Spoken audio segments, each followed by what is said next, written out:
மித்ரா டிவிக்காக அடியேன் அவினாசி ஜோதிலிங்கம், ஸ்ரீ வாராகி ஜோதிடத்திலிருந்து.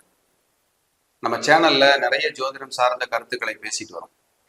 இந்த சேனலுக்கு நீங்க தொடர்ந்து நிறைய பெரிய ஆதரவுகளை கொடுத்துருக்கீங்க, ரொம்ப சந்தோஷம். இன்னும் தொடர்ந்து உங்க ஆதரவை எதிர்நோக்கி காத்திருக்கிறேன். சப்ஸ்கிரைப் பண்ணிக்கங்க, ஆல் ஆப்ஷன் போய்ங்க, பெல் பட்டன் மறக்காம ப்ரெஸ் பண்ணிக்க. என்னோட அடுத்தடுத்த பதிவுகள் உங்களுக்கு வருவதற்கு அது வசதியாக இருக்கும். நிறைய ஜோதிடம் சார்ந்த கருத்துக்களை, ஜோதிட ஆய்வுகளை உங்களுக்கு முன்னாடி நான் கொடுத்துட்டு இருக்கேன். ரொம்ப ஒரு மகிழ்ச்சியான விஷயமா கண்டிப்பா இருக்கு, ரொம்ப ஹாப்பியா இருக்கு. இன்னைக்கு பார்க்க இருக்கிற ஒரு தலைப்பு காதலும் கசப்பும். ஒரு உண்மையான ஒரு விஷயத்தை இப்ப நம்ம புரிதலோட பேச போறோம். இது யாரையும் புண்படுத்தவோ யாருக்கு முன்னுதாரணமாக இருக்கவோ இந்த பதிவு அல்ல என்பதை எல்லோரும் புரிந்து கொள்ளுங்கள். நீங்க லவ் பண்றவங்களா இருந்தாலும் சரி, தாய் தந்தையரா இருந்தாலும் சரி, இல்ல புரிதலோட லைஃப் அடுத்த நிலைக்கு எடுத்துட்டு போகணும்னு நினைக்கிறவங்களா இருந்தாலும் சரி, இந்த பதிவு உங்களுக்கு நிச்சயம் உதவியாக இருக்கும். காதல் அப்படிங்கிறது ஒரு பெரிய தவறா அப்படின்னா கண்டிப்பா இல்லை. ஏன்னா இறைவன் காலத்துல இருந்தே, புராணங்கள்ல இருந்தே அன்பு காதலுக்கு ஒரு பெரிய சக்தி இருக்கு. காதல்னா ஒரு ஆணும் பெண்ணும் லவ் பண்றது மட்டும் இல்லை, ஒரு விலங்கினம் மேல, இன்னொருத்தவங்க மேல நம்ம காட்டுற பரிவு, கருணை, இது எல்லாமே காதல் தான். இறைவன் மேல வச்சிருக்கிற பக்தி காதல் தான். ஒரு பொருளை நேசிக்கிறது காதல் தான். இதெல்லாம் ஒரு பக்கம் இருந்தாலும் அந்த டீனேஜுக்கு மேல படிக்கிற வயசுல ஒரு லவ் அஃபேர் வரும். அது நிறைய பேர்த்த வாழ்க்கைய சுனாமி மாதிரி புரட்டியும் போட்டிருக்கு. லவ் மேரேஜ் பண்ணி நல்லா வாழ்றன்னு சொல்றாங்க. லவ் மேரேஜ் பண்ணி ரொம்ப சூப்பரா இருக்குன்னு சொல்ற பர்சன்டேஜ் ரொம்ப கம்மி, அவ்வளவுதான். பாதிக்கப்படுறவங்க கொஞ்சம் அதிகம். இது எதனால நடக்குது? எல்லாமே ஜோதிடம் அப்படிங்கிற பார்வையில தான் நான் பாக்குறேன். எதுனாலும் கீழே விழுந்துட்டா கூட இந்த கிரக நிலைகள் ஏதோ டிஸ்டர்ப் இருக்கு, கீழே விழுந்திருக்காங்க அப்படிங்கிற ஒரு கதிர்வீச்சுக்கள் என்ன செய்யுது அப்படிங்கிறது பாக்குறோம். அப்போ ஒரு ஜாதகப்படி காதல் அப்படிங்கிறது ஏன் கசப்பா மாறுது, எங்க அது தப்பு நடக்குது அப்படிங்கிறது பார்க்கணும். சிலர் ஒன்றுக்கு மேற்பட்ட காதல்கள் இருப்பாங்க, அதெல்லாம் நிச்சயமா தவறு தான். ஏன்னா உங்க மனசு கெட்டு, லைஃப் கெட்டு, நீங்க வாழணும்னு நினைக்கும் போது வாழ விடாது. இன்னொருத்தர் எதிர்பார்த்து காத்துட்டு இருக்கிற மாதிரியான சூழ்நிலை உங்களுக்கு வந்துடும். இது தேவையில்லை. இது ஒரு புரிதலுக்கான பதிவு. பிடிச்சிருந்தா நீங்க இதை பார்த்துக்கலாம், கேட்டுங்க. இல்லைன்னா ஸ்கிப் பண்ணிட்டு நீங்க உங்களுடைய ஒர்க்கை நீங்க பார்க்கலாம். ஏன்னா நிறைய பேருக்கு பிடிக்கும், சிலருக்கு பிடிக்காது. ஆனா அவேர்னஸ், ஒரு எச்சரிக்கை பதிவு. கண்டிப்பா எல்லோரும் இதை பார்த்துருணும் அப்படிங்கிறது ஒரு கணக்கு. அதுக்காக நீங்க உங்க ஜாதகத்தை எடுத்து குழந்தைங்க ஜாதகத்தை வச்சுட்டு லவ் வந்துருமா? இல்லை, இது பொது கருத்து பேசுறேன். இனி அவங்களுக்கு நடக்கிற தசாபுத்தி என்னன்னு எனக்கு தெரியாது.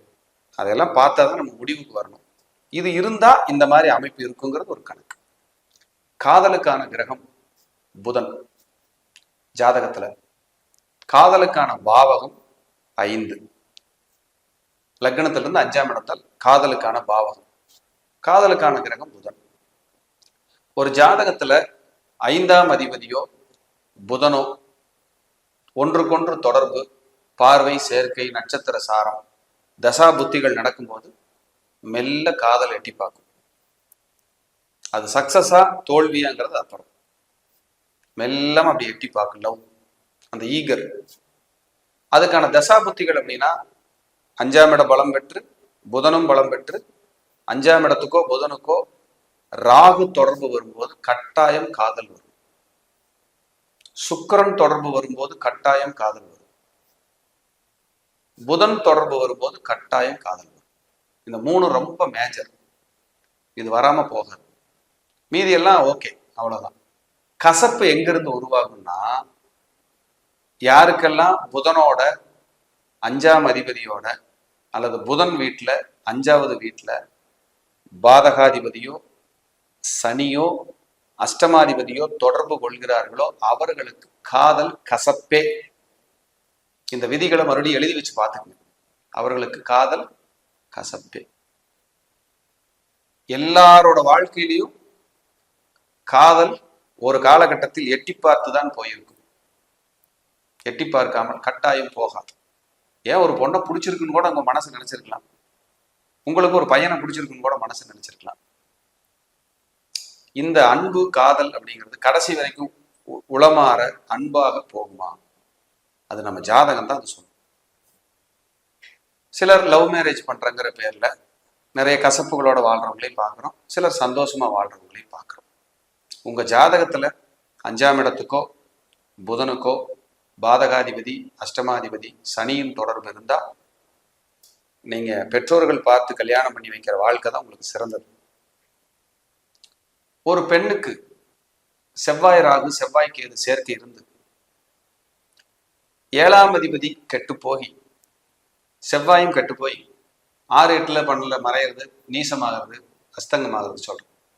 ஒரு ஆணுக்கு சுக்கிரன் கெட்டு போய் ராகுகேதுவோட சேர்ந்து 6-8-12 மறைஞ்சு இதெல்லாம் இருந்து புதனும் கெட்டு போய் 5 கூடையவனா அவுட் ஆகிட்டா இந்த லவ்னால அவமானம் தான் மிச்சம். அவமானம் கண்டிப்பா உண்டு. 5-8 தொடர்பு இருந்தாலே காதலுக்காக பெற்றோரை மீறி ஓடி போயிருது. இந்த மாதிரி திருமணத்தை பண்றது. யாருக்கெல்லாம் செவ்வாய் புதன் சேர்க்கையோ இவங்கெல்லாம் நிறைய ரிஜிஸ்டர் மேரேஜ் பண்றதுக்கான வாய்ப்புகள் அந்த செவ்வாய் புதன் தான் சொல்றேன். புதன் தான் கையெழுத்து ரிஜிஸ்டர். செவ்வாய் 8ஆம் இடம் அவமானம், தைரியமா போய் பண்றது. இங்க வேறு இந்த பையனை பிடிச்சிருக்கு என்ன சொல்ற அப்படின்னு கேட்டா அங்க செவ்வாய் புதன். எல்லா செவ்வாய் புதனும் இதை பண்ணிருமானா இல்லை. 5ஆம் இடத்தை பார்க்கணும், 5 குடையவரை பார்க்கணும், புதனை பார்க்கணும். இதெல்லாம் நம்ம கால்குலேட் பண்ணி தான் நம்ம சொல்ல முடியும்.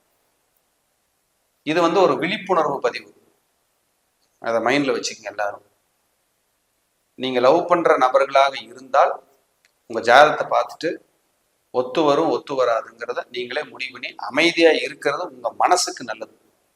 மனசு உடைஞ்சு போய் கெரியர் பாதிச்சு அடுத்த களத்துக்கு நீங்க போக முடியாம அது பண்ணிடும். இதெல்லாம் இல்லை எனக்கு நல்லா தான் இருக்குன்னா பெற்றோர்கள் சம்மதத்துடன் மனநிறைவாக சிறப்பா இருங்க, வாழ்த்துக்கள். அதை பத்தி எதுவும் சொல்லலை. ஆனாலும் அந்த பர்மிட் பண்ணணும், அந்த லவ்க்கான கிரகம் பர்மிட் பண்ணணும். இதுல 7ஆம் இடத்துல பாவிகள் இருந்து பாதகாதிபதி இருந்து இந்த 5 புதனெல்லாம் நல்லா இருந்து 7ஆம் இடம் கெட்டு போய் இருந்தா வேற சமுதாயத்தில் கல்யாணம் நடக்கும். வேற மொழி பேசுறவங்க, வேற கேஸ்ட், வேற சமுதாயத்துல இது கல்யாணம் பண்ணி வச்சிடும், கலப்பு திருமணத்தை பண்ணி வச்சிடும். இதையும் அங்க பார்க்கணும். இதுல ஒரே ஒரு விதிகள் என்னன்னா, லவ் பண்ணுங்க கல்யாணம் பண்ணுங்க அதெல்லாம் இருக்கட்டும், பெற்றோர் சம்மதம் இல்லை நீங்களே போய் பண்ணிட்டீங்க, சேர்ந்து நல்லா வாழ்ந்தீங்களா அதான் நெட் ரிசல்ட். இல்லை சார் வாழ முடியலன்னா பிரயோஜனமே இல்லை. அதுக்கான நேர செலவு, கால செலவு, விரயம், காச செலவு எத்தனையோ பண்ணியிருப்பீங்க.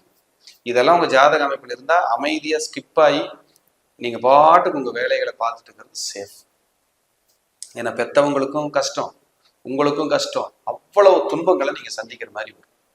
இது இல்லாம இருந்தால் உங்கள் மனம் நிச்சயமாக மகிழ்ச்சி அடையும்.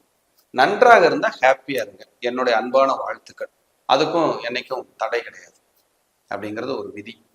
ஏன்னா நிறைய ஒருத்தர் ஒரு பெற்றோரெல்லாம் சொல்றாரு, ரொம்ப கஷ்டப்படுறான் சார் லவ் மேரேஜ் பண்ணி என் பையன், என்னதான் கிரகம்னு பாருங்கன்னா அங்க பார்க்க முடியல அந்த பிளானட் இருக்கிற பொசிஷன்ல. பண்ணிட்டு நீங்க சித்திரவதை அனுபவிச்சிடக்கூடாது.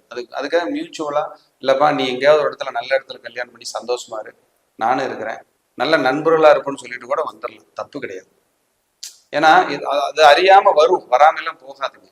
இது எல்லா இடத்துலயும் பெத்தவங்களை, சொசைட்டில நீங்களும் எல்லாமே பாதிக்கப்படுவீங்கிறத ஒரு விதி.